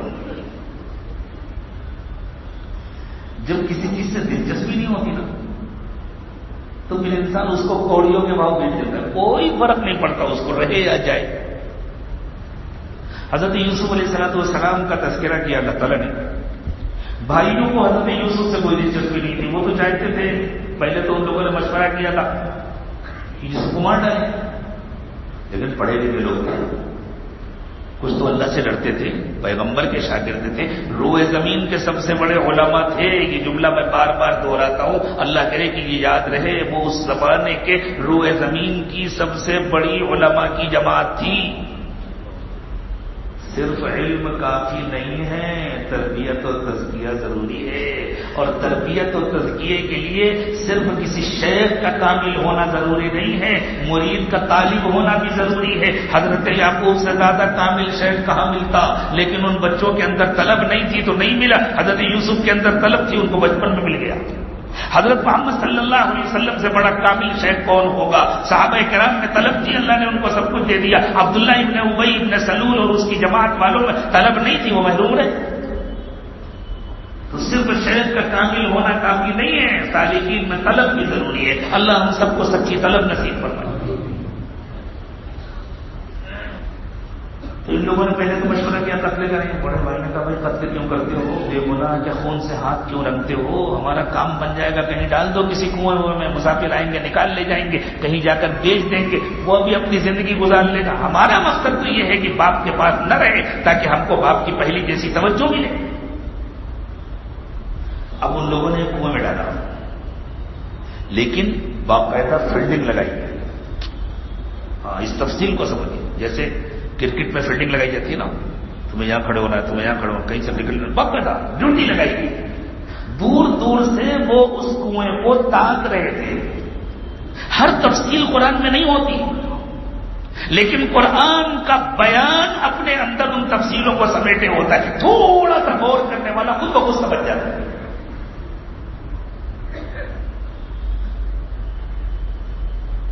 جب قافلے والوں نے نکالا حضرت یوسف کو، اور ایک شخص نے جو پانی لینے آیا تھا اس نے آواز دی، یا بشرا ھذا غلام، ارے مزے آ گئے، پانی لینے آئے تھے، اتنا خوبصورت بچہ مل گیا، اب تو جائیں گے مصر میں بیچیں گے، دولت ملے گی۔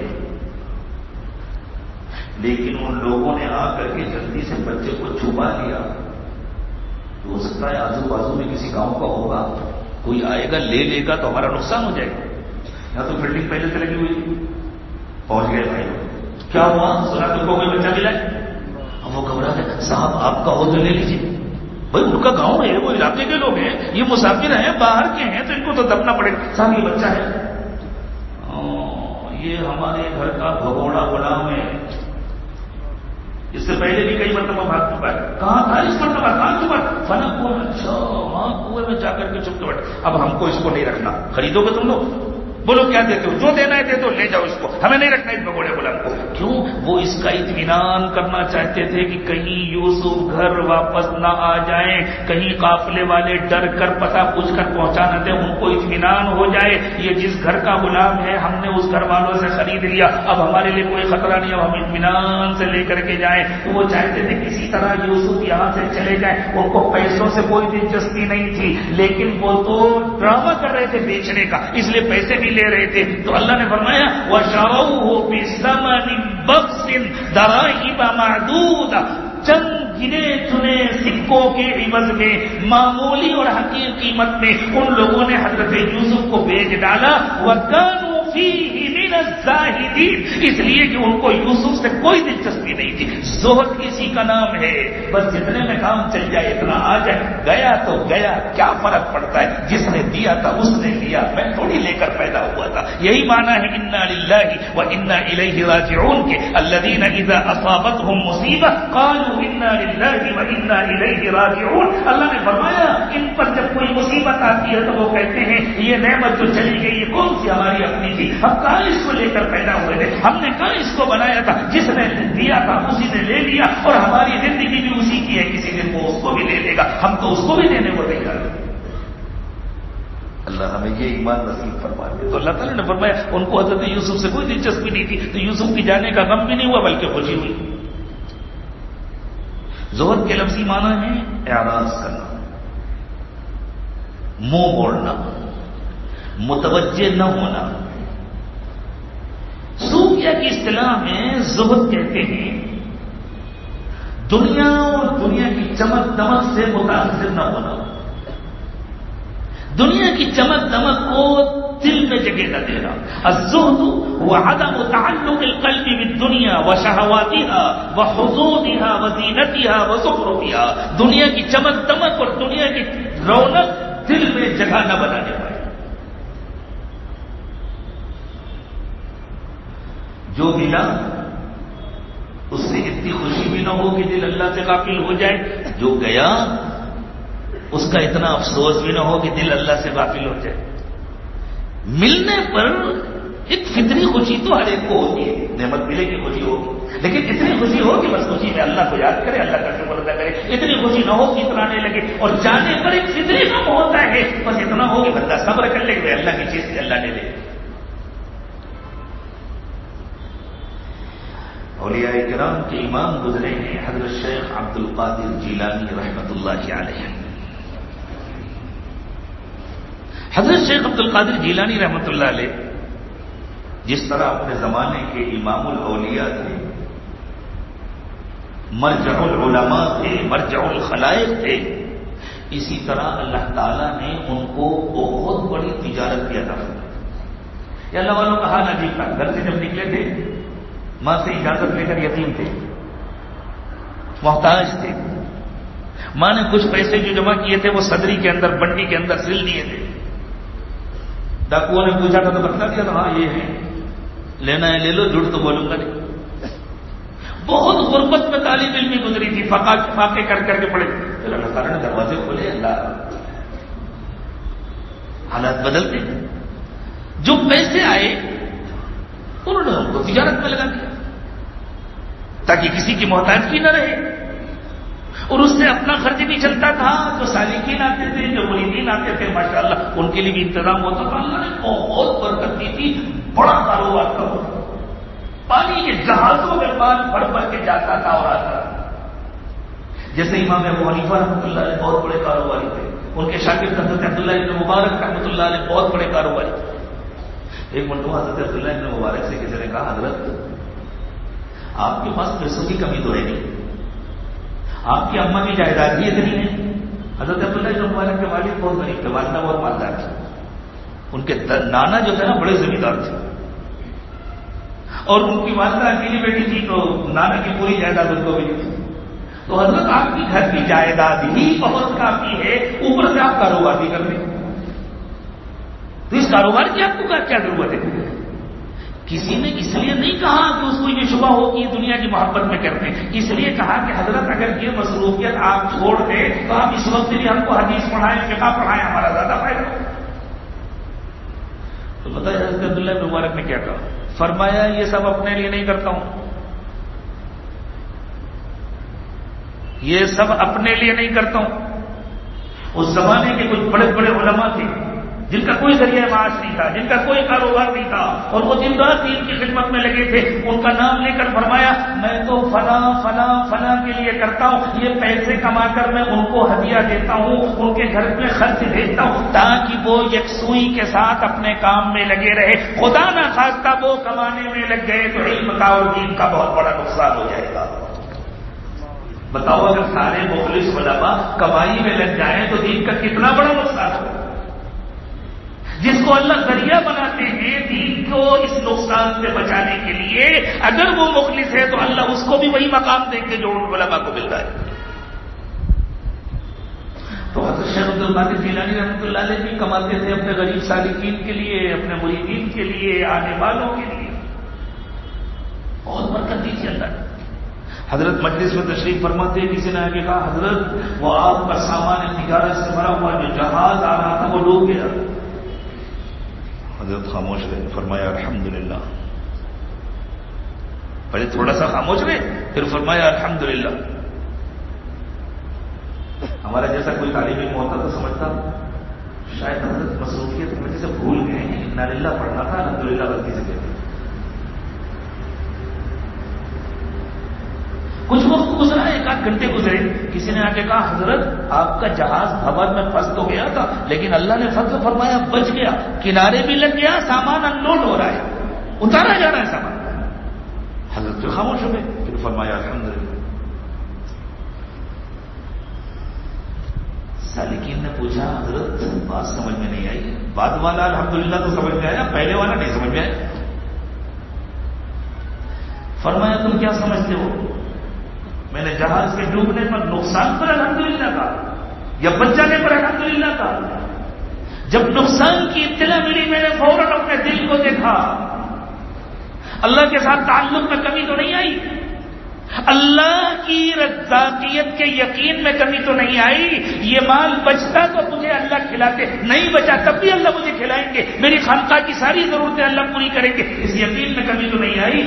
یقین درست تھا, دل کا حال درست تھا. میں نے تو اپنے دل کے حال پر الحمدللہ کہا تھا. اور جب بچنے کی اطلاع ملی تو کہیں خوشی میں دل اللہ سے غافل تو نہیں ہو گیا, اب تو بچ گیا, اب تو بڑے کام بنیں گے. نہیں, اس سے کام نہیں بنے گا, ابھی بھی اللہ ہی بنائیں گے. میں نے تو اپنے دل کی حالت پر الحمدللہ کہا. ان حضرات کو ہمیشہ اپنے دل کے حال کی فکر ہے. سوچو کسی کے دل کا یہ حال ہو جائے تو وہ کسی کو دھوکہ دے سکتا ہے. آج کا کیا حال ہے, بھائی کو بھائی پر بھروسہ نہیں, اور کوئی دھوکہ کھا کر بھروسہ کر کے دیکھے, ایسا لگتا ہے جس سے ہر ایک تیار بیٹھا ہوا ہے ہضم کرنے کے لیے. اس نے اس کا پیسہ مارا, اس نے اس کا پیسہ مارا, اس نے اس کو دھوکہ دیا, اس نے اس کے ساتھ بےایمانی کی, اس نے اس کے ساتھ فریب کیا. کیوں؟ دنیا کی محبت, حرص, لالچ, آخرت کا یقین نہیں ہے. جس کو اللہ کے رزاق ہونے کا یقین ہو جائے, جس کے دل سے دنیا کی محبت نکل جائے, وہ کروڑوں اور اربوں کی خاطر بھی کسی کو دھوکہ نہیں دے سکتا. وہ کسی کو دھوکہ نہیں دے گا, حرام نہیں کمائے گا, کھائے گا, وہ کسی یتیم کا مال نہیں دبائے گا, وہ کسی کے ساتھ کبھی بدیانتی نہیں کرے گا. حضرت جنید بغدادی رحمۃ اللہ علیہ سے کسی نے پوچھا کہ حضرت زہد کسے کہتے ہیں؟ فرمایا خلوق الایدی من الاموال والقلب من التفکر. زہد یہ ہے کہ ہاتھ میں مال نہ ہو.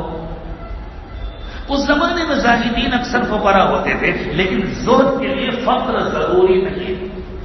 دولت مند بھی زاہد ہو سکتا ہے, ہاں, اور فقر کے لیے زہد ضروری نہیں ہے. ایک فقیر بھی دنیا دار ہو سکتا ہے, ایک فقیر بھی لالچی ہو سکتا ہے. لیکن جو زمانے میں جو زاہدین ہوتے تھے وہ اللہ کے دین کی خدمت میں لگے ہوتے تھے, اس پر مال ہوتا بھی نہیں تھا اور پرواہ بھی نہیں ہوتی تھی. اللہ کھلائیں گے تو کھائیں گے, نہیں کھلائیں گے تو نہیں کھائیں گے, ہمارا مسئلہ ہی نہیں. تو حضرت جنید بغدادی سے کسی نے پوچھا حضرت زہد کسے کہتے ہیں؟ فرمایا خلوق الایدی من الاموال والقلب من التکبر.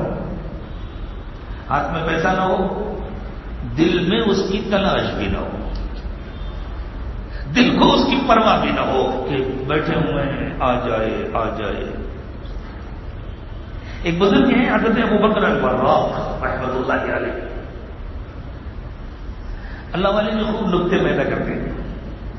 انہوں نے زہد کے اندر ایک بڑا خوبصورت نکتہ پیدا کیا. انہوں نے کہا دیکھو زہد میں 3 لفظ ہیں, ایک زا, ایک ہا, ایک دال. تو کیا مطلب اس کا؟ اما الزاء فترک الزینہ. زہد کا جو زا ہے اس کا مطلب یہ ہے ٹیپ ٹاپ ختم ہو جائے, ہر وقت ایسا سوٹ, ایسی میچنگ, اور صاحب بغیر پریس سے تو پہن ہی نہیں سکتے, اور ذرا سا شکن آ گئی تو آپ پہن کے باہر نہیں نکل سکتے. اما الزاء فترک الزینہ واما الہاء فترک الہوى. ہاں سے لفظ ہوا بنا, ہوا کے معنی خواہشات, چاہتیں, خواہشات اور چاہتوں کی قربانی. واما الدال فترک الدنیا.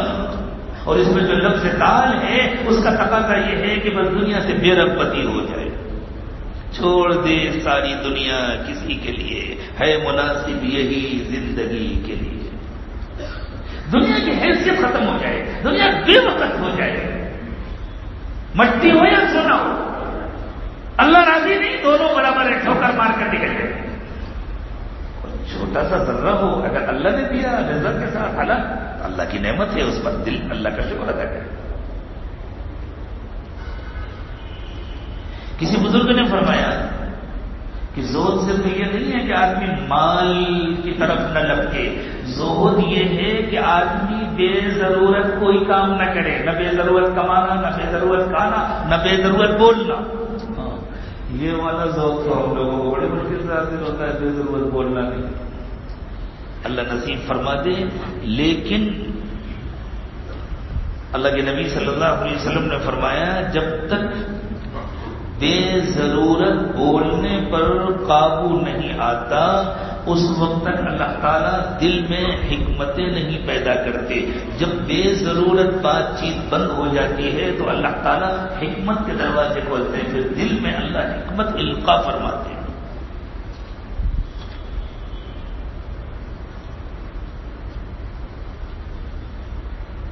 حضرت سفیان ثوری رحمۃ اللہ علیہ نے ارشاد فرمایا الزہد فی الدنیا قصر الامل لیس باکل الغلیظ ولا بلبس العبا.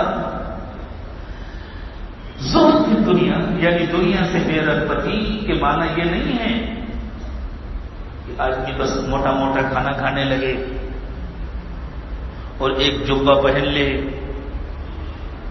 خوبصورت کپڑے پہننا بند کر دے. فرمایا دنیا سے بے رغبتی یہ ہے کہ تمنائیں کم ہو جائیں، آرزویں قابو میں آ جائیں. ایک بزرگ گزرے ہیں حضرت ابو صفوان رحمۃ اللہ علیہ، ان سے کسی نے پوچھا حضرت زہد کی ابتدا کہاں سے ہوتی ہے اور انتہا کہاں ہوتی ہے؟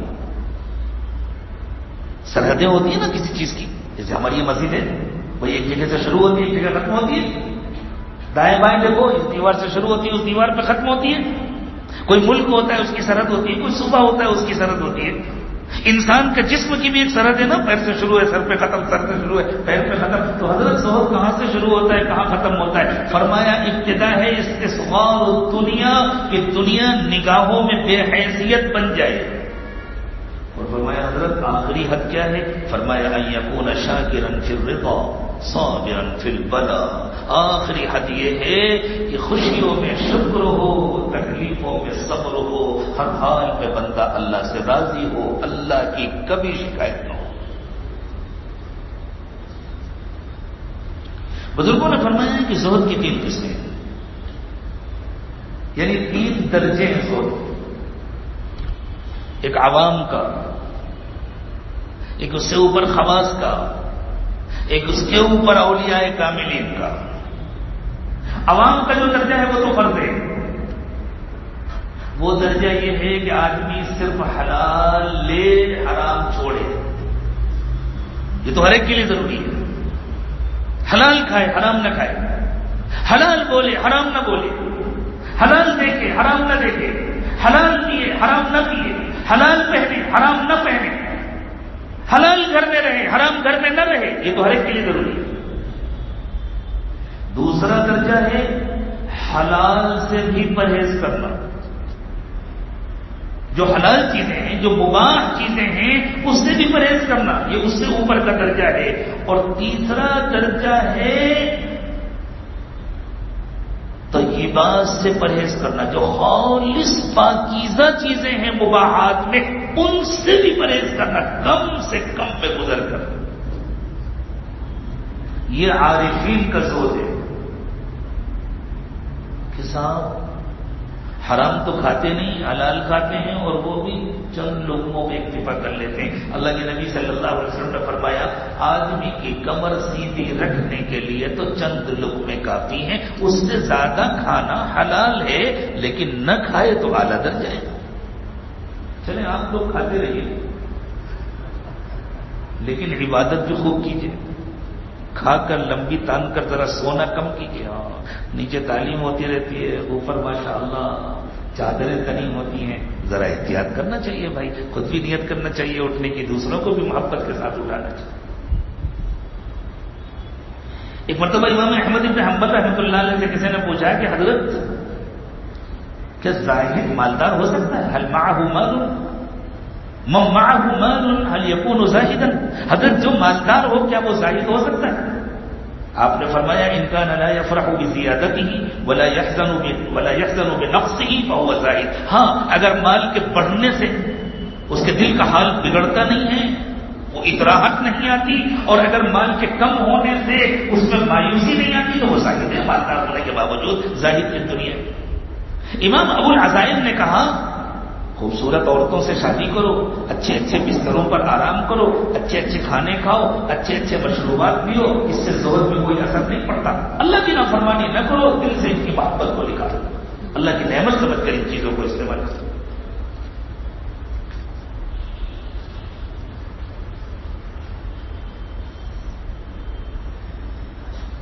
حضرت علی اور حضرت زبیر یہ دونوں غریب صحابہ ہیں. حضرت علی پر زندگی میں کبھی زکوٰۃ فرض نہیں ہوئی. رہے گا تو زکات فرض ہوگی نا. صبح آیا شام میں ختم، شام میں آیا صبح ختم. زیادہ بھی آتا تھا، ایسا نہیں کہ کبھی زیادہ آتا نہیں تھا، زیادہ بھی آتا تھا لیکن رکنے نہیں دیتے تھے. آیا باٹا ختم. خود اللہ کے نبی صلی اللہ علیہ وسلم پر کبھی زکات فرض نہیں ہوئی، رہے گا تو زکات فرض ہوگی نا. بقدر نصاب پورے مال رہنا ضروری ہے. لوگ سمجھتے ہیں ہر مال پر سال گزرنا ضروری ہے، نہیں. بقدر نصاب پورے سال مال رہے، اس کے بعد جب وقت پورا ہوا جتنا مال ہوگا چاہے ایک دن پہلے آیا سب پر زکات ہے. لیکن جب بقدر نصاب بچے ہی نہیں، نصاب کے بقدر آیا یا اس سے ڈبل آیا یا اس سے 4 گنا آیا، آج آیا کل ختم ہو گیا، صبح آیا شام میں ختم ہو گیا، جمعے کو آیا جمعرات تک ختم ہو گیا، ایک ہفتے میں ختم ہو گیا، ایک مہینے میں ختم ہو گیا، باٹا کھایا کھلایا. حضرت زبیر کا بھی یہی حال تھا، حضرت علی کا بھی یہی حال تھا. تو دیکھو یہ غریب صحابہ تھے اور ظاہر تھے، اور حضرت عثمان بن عفان اللہ اکبر حساب نہیں تھا پارا. حضرت عبد الرحمن بن عوف تجارت کا قافلہ چلتا تھا، 500 اونٹ ہوتے تھے ایک ایک قافلے میں، لیکن وہ بھی ظاہر تھے. دنیا کی محبت اسی دل سے نکلی ہوئی تھی. مدینے میں قحط پڑا ہوا ہے، غلہ نہیں مل رہا، زیادہ قیمت دے کر بھی غلہ نہیں مل رہا. جب ڈیمانڈ زیادہ ہوگی، سپلائی کم ہوگی، مارکیٹ میں مال ہی نہیں بڑھ جائے جتنی قیمت تو ملے نہیں.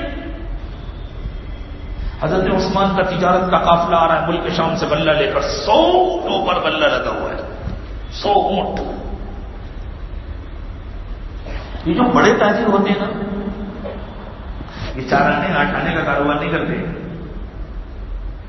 یہ تو بیچ دیتے اٹھا کر کے پورا اسٹاک، پھر ان سے ہول سیلر لے لیتے ہیں، پھر ہول سیلروں سے ریٹیلر لیتے ہیں، پھر ریٹیلر کے پاس کنزیومر جاتا ہے. یہ ترتیب ہوتی ہے دنیا میں تجارت کی. تو جو مدینے کے بڑے بڑے ہول سیلر تھے وہ آگے، حضرت ہمیں دے دیجیے. حضرت عثمان نے کہا ہاں بھائی منگایا ہے بیچنے کے لیے، کیا قیمت ہوگی؟ انہوں نے کہا حضرت آپ حساب لگا لیجیے، وہ سچائی کا زمانہ تھا. ہاں یوں نہیں 5 روپے کا مال ہے، کہیں گے صاحب 20 روپے کا تو گھر میں پڑا ہے. سامنے والا بھی شرم کر کے کم سے کم 2500 بولے گا، آنے کی مال کا ہے. تو انہوں نے کہا کہ حضرت آپ حساب لگا لیجیے، جو آپ کی کاشت ہے اس سے ڈبل لے لیجیے.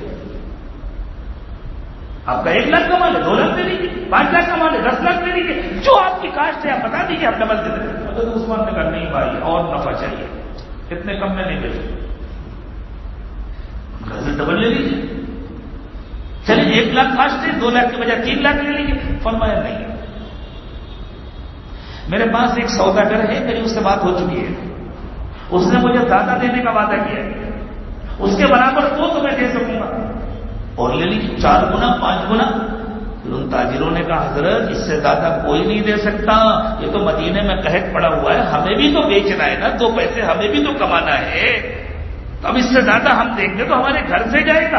کون تاجر ہے آپ کے پاس جو اس سے زیادہ میں دینے کو تیار ہے؟ ہمیں تو نہیں معلوم مدینے میں کوئی اس سے زیادہ قیمت دے سکتا ہے. فرمایا ابھی دکھاتا ہوں، میں ابھی سودا کرتا ہوں، ابھی دکھاتا ہوں کتنا نفع ملے گا. اپنے غلاموں سے فرمایا جاؤ پورے مدینے کے فقراء میں اعلان کر دو، اپنے اپنے گھروں سے آؤ، جس کو جتنی ضرورت ہے غلہ لے کر کے جاؤ، 1 دانہ بھی بیچا نہیں جائے گا. مدینے میں قحط پڑا ہوا ہے، یہ جان سے دوبارہ کہاں ملے گا؟ میں اپنی جنت بناؤں گا. لوگوں میں نے یہ سودا اپنے اللہ سے کیا ہے، میں تمہارے ہاتھ نہیں بیچوں گا، میں کم نفے میں نہیں بیچوں گا، میں نے اپنے اللہ سے سودا کیا ہے، میں اپنے اللہ سے لوں گا. اور اللہ نے کہا کم سے کم 10 گنا بڑھاؤں گا تو 700 گنا میں دوں گا. اور سارا اللہ حضرت عثمان نے مدینے میں تقسیم کرا دیا، 1 دانہ بھی نہیں بیچا. اس زمانے میں تاجر انتظار کرتے ہیں ایسا کوئی جان سے لگے تو زیادہ کمائے. یہ ہے زہد. کروڑوں دیا ہے اللہ نے، لیکن دل اللہ کی محبت سے بھرا ہوا ہے. اللہ ہمیں بھی ایسا زاہد بنا دے، نعمتوں سے اللہ محروم نہ فرمائے، لیکن اللہ دنیا کی محبت ہمارے دل سے نکالے. اس سے بھی اللہ کے بندے گزرے، بادشاہ میں فقیری اللہ. حضرت عمر بن عبد العزیز رحمۃ اللہ ہے، دنیا کی سب سے بڑی حکومت کے حکمراں تھے حضرت عمر بن عبد العزیز. خود حضرت عمر اپنے زمانے میں دنیا کی سب سے بڑی حکومت کے حکمراں تھے، اور حضرت عمر بن عبد العزیز کے زمانے میں تو حکومت اور پھیل چکی تھی. یہ بخارا، سمرقند وغیرہ، یہ وسط ایشیا کے ممالک سب شامل ہو چکے تھے خلافت اسلامیہ. ایک مرتبہ حضرت عمر بن عبد العزیز گھر آئے تو بچیوں نے اپنے منہ پر انگلی رکھ ہاتھ رکھ دیا. انہوں نے اہلیہ سے پوچھا یہ کیا بات ہے بچیوں نے ہاتھ رکھ لیا؟ ماں نے روتے ہوئے فرمایا آج گھر میں روٹی کے ساتھ کھانے کے لیے پیاز کے سوا کچھ نہیں تھا، بچیوں نے نمک اور پیاز سے روٹی کھائی ہے، انہیں معلوم ہے آپ کی طبیعت بہت نازک ہے. حضرت عمر جب مدینے، حضرت عمر بن عبدالعزیز جس زمانے میں مدینے کے گورنر تھے، اتنے شاندار کپڑے پہنتے تھے، اتنا عمدہ عطر استعمال کرتے تھے اور اتنی زیادہ مقدار میں استعمال کرتے تھے کہ جس گلی سے نکل جاتے تھے دیر تک گلی مہکتی رہتی تھی، لوگوں کو پتہ چل جاتا تھا یہاں سے عمر بن عبدالعزیز نکلے.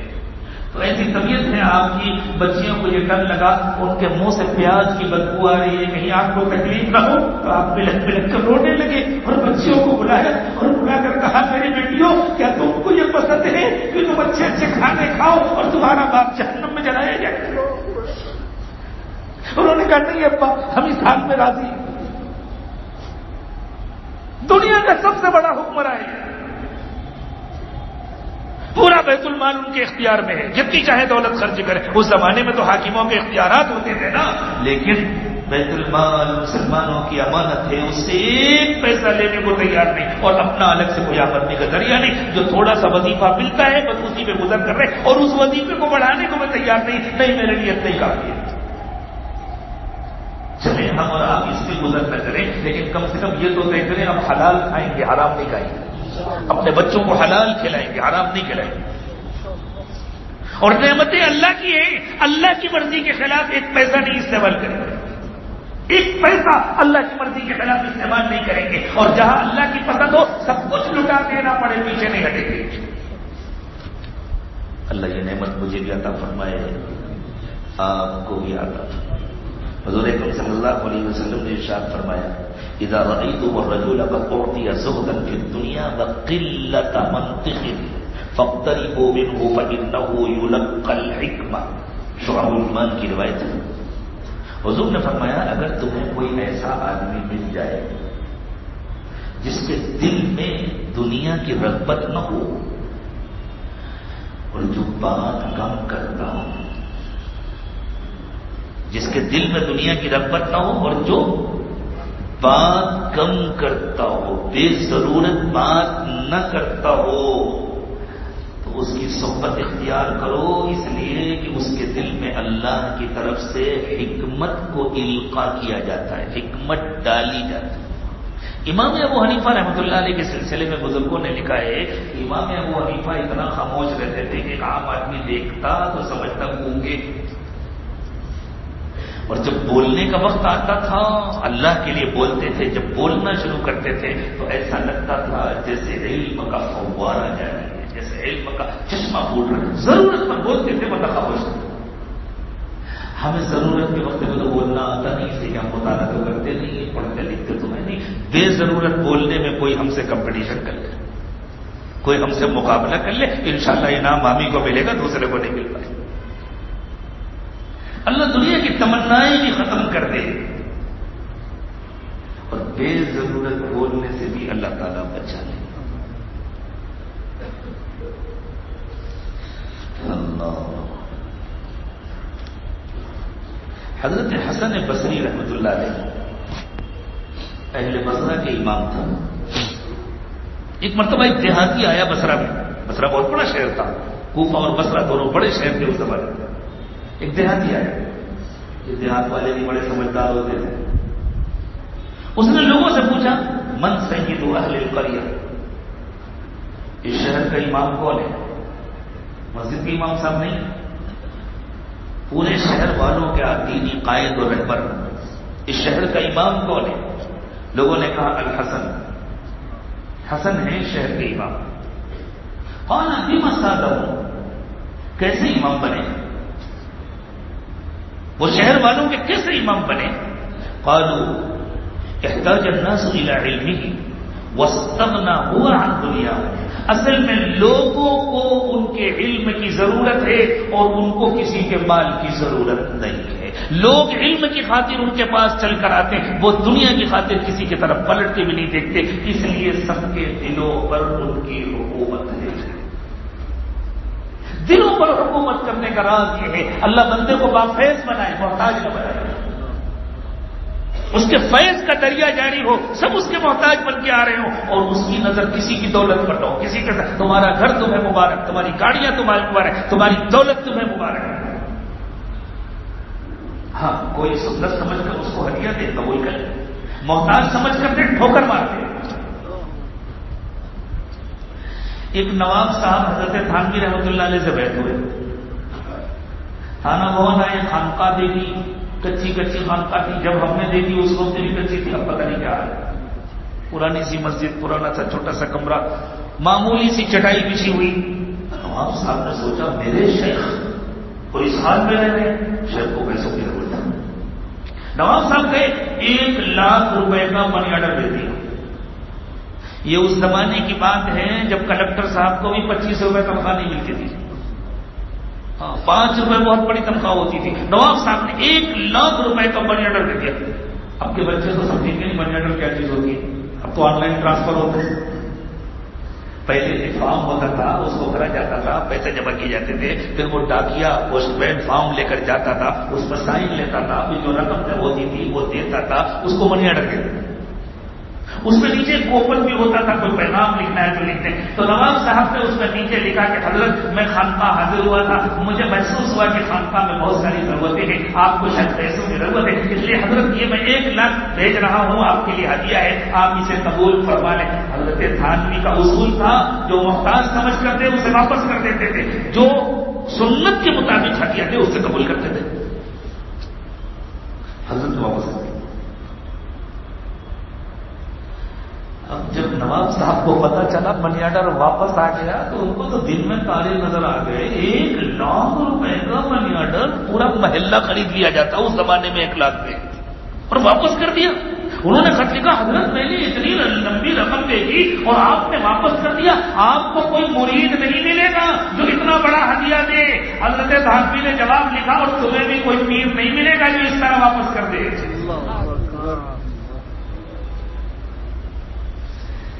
تو سید القوم کون ہوتا ہے؟ جس کے فیض کا دریا جاری ہو اور اس کی نظر کسی کی دولت پر نہ ہو، کسی کے سامان پر نہ ہو، کسی کے عہدے اور منصب پر نہ ہو. جو اللہ نے تمہیں دیا ہے وہ مبارک ہو، جو اللہ نے ہم کو دیا ہے وہ ہمارے لیے بہت کافی ہے. اللہ تعالی ہمیں یہ صفت بھی نصیب فرمائے، اللہ ہم کو تمام صفات نصیب فرمائے. ہمیں تو انشاءاللہ 200 صفات پر گفتگو کرنی ہے، اور اللہ کے نیک بندوں نے تو بہت سارا مواد جمع کیا ہے، اس سب کو پڑھا بھی نہیں جا سکتا اور سنایا بھی نہیں جا سکتا. بس اللہ تعالیٰ ہم سب کو سب کی توبہ بھی نصیب فرمائے. اللہ ہمیں ہر وقت کی اپنی یاد بھی نصیب فرمائے، انابت بھی نصیب فرمائے، اور اللہ ہمارے دلوں کو اپنی محبت سے ایسا بھر دے کہ دل محبت کی، دنیا کی محبت سے، دنیا کی جھوٹی اور گندی چاہتوں سے خالی ہو جائیں. اللہ ہم کو زہد بھی نصیب فرمائے. وآخر دعوانا ان الحمد للہ رب العالمین. جو حضرات بیعت کی نیت سے سلسلے میں داخل ہونے کے ارادے سے تشریف لائے وہ توبہ کے کلمات کو بیعت کی نیت سے پڑھیں. باقی سارے لوگ اپنی توبہ کو تازہ کرنے کے لیے ان کلمات کو پڑھیں. بسم اللہ الرحمن الرحیم.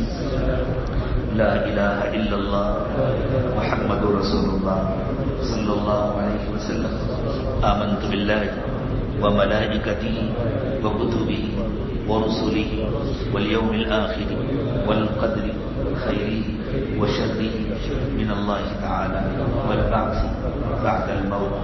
آمنت باللہ كما هو بأسمائه وصفاته وقبلت جميع أحكامه. أشهد أن لا إله إلا الله وأشهد أن محمدا عبده ورسوله. أستغفر الله ربي من كل ذنب وأتوب إليه برحمتك يا أرحم الراحمين. اللہ تعالیٰ اس توبہ کو قبول فرمائے، دور میں سے اس کی حفاظت فرمائے. جن حضرات کے پاس معمولات کا کارڈ نہیں ہے وہ ہمارے احباب سے معمولات کا کارڈ حاصل کر لیں، معمولات کی پابندی کریں اور رابطہ مضبوط رکھیں. اللہ کی طرف متوجہ ہو جائیں، دعا کریں. سبحان ربی العلی الاعلی الوہاب. اللهم صل على سيدنا محمد وعلى آل سيدنا محمد وبارك وسلم. ربنا ظلمنا انفسنا وان لم تغفر لنا وترحمنا لنكونن من الخاسرين. اللہ ہم آپ کے عاجز اور کمزور بندے ہیں، بہت دیر سے آئے ہیں، بہت دور سے آئے ہیں. اللہ نیک بننے کی تمنا لے کر کے آئے ہیں. اللہ اپنے اپنی تربیت کی خاطر آئے ہیں. اللہ آپ سے بہتر کوئی تربیت نہیں کر سکتا. اللہ آپ تربیت فرما دیجیے. اللهم آت نفوسنا تقواها وزکها انت خیر من زکاها انت ولیها ومولاها. اللہ آپ کا در پکڑ کر بیٹھے ہیں. اللہ آپ تربیت فرما دیجیے. اللہ خصائل نصیب فرمائیے, فضائل نصیب فرمائیے. اللہ رذائل سے ہماری حفاظت فرمائیے. من کو دھو دیجیے, پاک کر دیجیے. دین دنیا کی نعمتوں سے مالا مال فرمائیے. اللہ اپنی نعمتوں سے محروم نہ فرمائیے, لیکن ناشکری کے وبال سے حفاظت فرمائیے. اللہ امتحان اور آزمائش سے بچائیے. اور اللہ آپ اپنی حکمت سے جن حالات میں ہمیں ڈال دیں ان میں صبر اور استقامت نصیب فرمائیے. ربنا تقبل منا انك انت السميع العليم وتب علينا انك انت التواب الرحيم. سبحان ربك رب العزة عما يصفون وسلام على المرسلين والحمد لله رب العالمين.